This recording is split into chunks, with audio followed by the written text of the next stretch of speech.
Welcome to the White Knight Theater. I swear to that I did not commit those crimes. The damned savior goes to die. The concept of reasonable doubt and respect for the rights of every citizen was fully demonstrated in the O.J. Simpson case. What shocked countless people unfamiliar with the American judicial system even more was that, a year later, O.J. Simpson once again stood in the dock for the murder of Nicole and Goldman in a civil lawsuit. Will the connection between O.J. Simpson and the double murder case come to an end? Let's shift our focus to O.J. Simpson's civil case. The jury will begin deliberations today. It's worth noting that throughout the trial, the evidence presented to the jury by the prosecution was almost identical to that in the previous criminal case. Attorney Shapiro, could you explain to our audience what this means? Why are these pieces of evidence being brought? This will be the last time I talk about O.J. in a public setting. Civil court is entirely different from criminal court. Civil court has a much lower standard of evidence support, requiring only 51% of the evidence to support the defendant's guilt. This means the defendant is highly likely to be found guilty. In contrast, the core of criminal court is reasonable doubt. There is no need to be 100% certain of guilt. In short, if the criminal court feels that Simpson is indeed suspected of murder, but after examining all the evidence, it cannot be certain that he committed the murder, while the civil court believes that the possibility of Simpson committing the murder is great. Apart from the evidence itself, what other factors might influence the outcome of the trial? Of course, it's O.J.'s appearance in court this time. In a civil lawsuit, the defendant cannot refuse. He will be summoned to testify and be cross-examined by the attorneys. I think O.J. is the fatal blow. He can no longer maintain his persona in the audience as he did in the criminal court, becoming enraged and losing his composure. Finally, under O.J.'s watch, the civil court jury reached a unanimous decision. O.J. Simpson is guilty and fully responsible for the deaths of Nicole Brown and Ronald Goldman. Simpson was ordered to pay $33.5 million in compensation to the victims' families, a sum that exceeded his assets. How could $10,000 ruin my life? The completely different verdicts in the criminal and civil trials of the Simpson case shocked many people unfamiliar with the American legal system. It was hard to understand. If the civil ruling held Simpson responsible for the deaths of the two victims and required him to pay a huge compensation, it meant that Simpson had indeed killed them. But if he killed them, why was he able to escape? To understand the answer to this question, one must return to the core of the American Constitution and judicial system: the protection of citizens' rights and adherence to due process. Former U.S. Supreme Court Justice Douglas once pointed out that firmly adhering to strict legal procedures is the main safeguard for achieving equality before the law. Regardless of the outcomes of the criminal and civil lawsuits in the Simpson case, it cannot be denied that they were both produced according to legal procedures. The difference in outcomes depends on the American Constitution, the legal system, and the social environment, as well as the completely different compositions of the two juries. This is the so-called two juries, two societies. Losing the civil lawsuit left O.J. Simpson with no possibility of making a comeback. What's worse, he was constantly facing the encirclement of the victims' families, having to hand over his assets and valuable items to repay the $33.5 million debt. This included his mansion in Rockingham, the Heisman Trophy symbolizing honor, and even a piano that was a relic from O.J.'s mother. From then on, Simpson began a life of self-abandonment. He traveled around, making money by exploiting the little remaining fame he had, until the door of fate opened again. This time, Simpson, who had gone through great hardships to escape imprisonment, ended up in jail because of a trivial matter. A phone call in 2008 brought O.J. Simpson to Las Vegas. After losing the civil lawsuit, O.J. Simpson's agent had sold many of his personal items to a dealer of celebrity memorabilia without his consent. "Oh, you're right about him, aren't you? I once ran for 2,000 yards with that football. This ring was Nicole's. I wanted to pass it on to my daughter. These things are my personal belongings. They were stolen from me.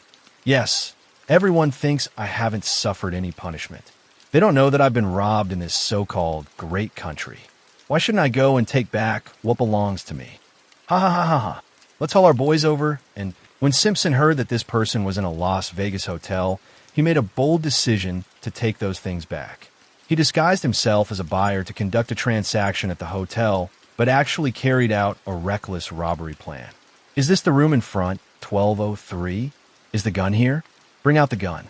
I'll count down from 3, 2, 1, and you'll use the key card to open the door. Then we'll go in and subdue them. Take everything, understand? Understood. 3, 2, 1, go. Who are you? Don't let any of them escape. I'm your fan. You think you can steal my things and sell them for money without paying any price? You hit it. Get back here. Lock them in the bathroom. Thank God this isn't Los Angeles. It's already gone to hell. Take these things, let's go. Take everything. Take everything, including other celebrities' items. Soon, this farce came to an end, and O.J. Simpson was arrested and detained in a Las Vegas cell. He quickly realized that the entire robbery plan was a scam. He was encouraged by a friend named Tom to reclaim his memorabilia, not knowing that the entire robbery process was recorded by a voice recorder, becoming the most powerful evidence. On December 5th, 2008, Simpson was sentenced to a total of 33 years in prison for conspiracy, armed robbery, kidnapping, and other charges. It was exactly the 13th anniversary of that trial of the century. The prison where he served his sentence was called Love Lock, which also means locked. I'm sorry. I'm sorry to everyone who loves me. I originally went to Las Vegas to attend a wedding. I heard that some of my things were here, so I wanted to reclaim these personal items. I didn't mean to hurt anyone. I didn't mean to steal anything. I'm sorry for all of this. I didn't realize that I had broken the law.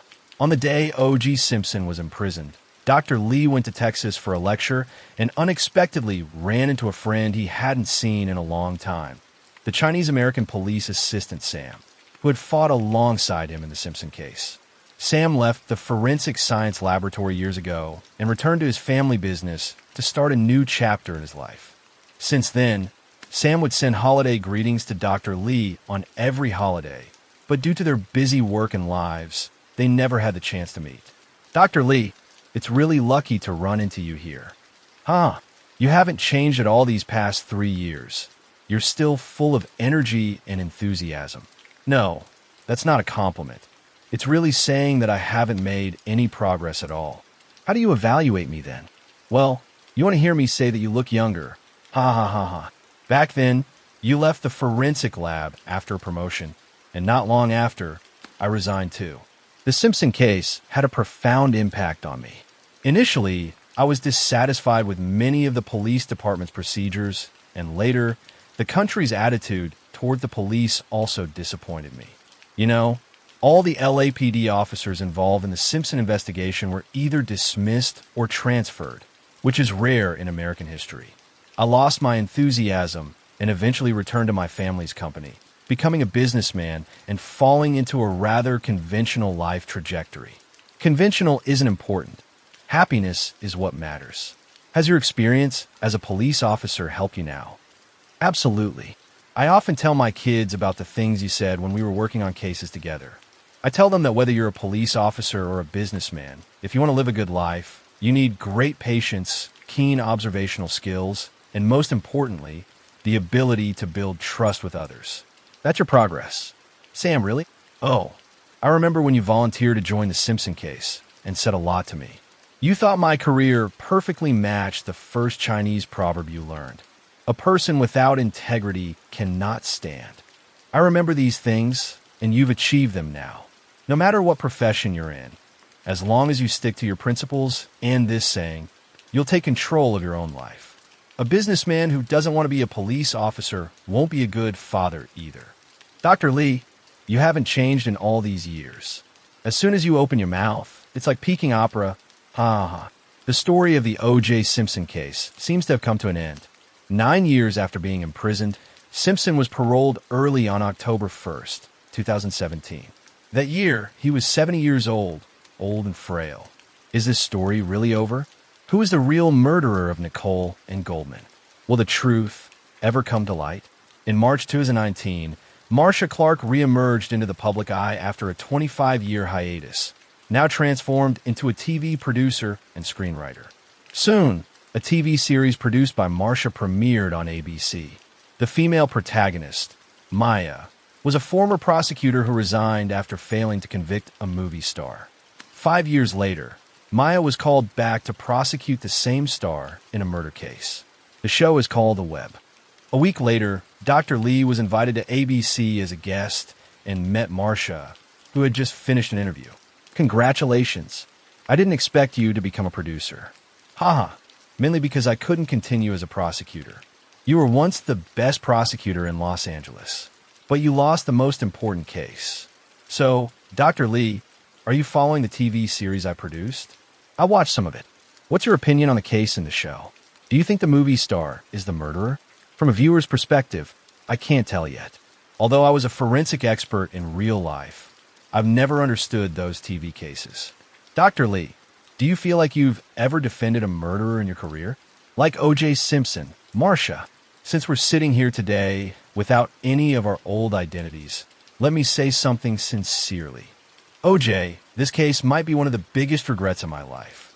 We had a chance to catch the murderer, but for various reasons, the true identity of the killer disappeared into the dust of history. You mean you mentioned there were at least 2 murderers back then? Yes, but did you investigate? If O.J. wasn't a celebrity, would you have investigated? Maybe, but the focus was on O.J. Marsha. You're a smart person, and I've always admired your courage.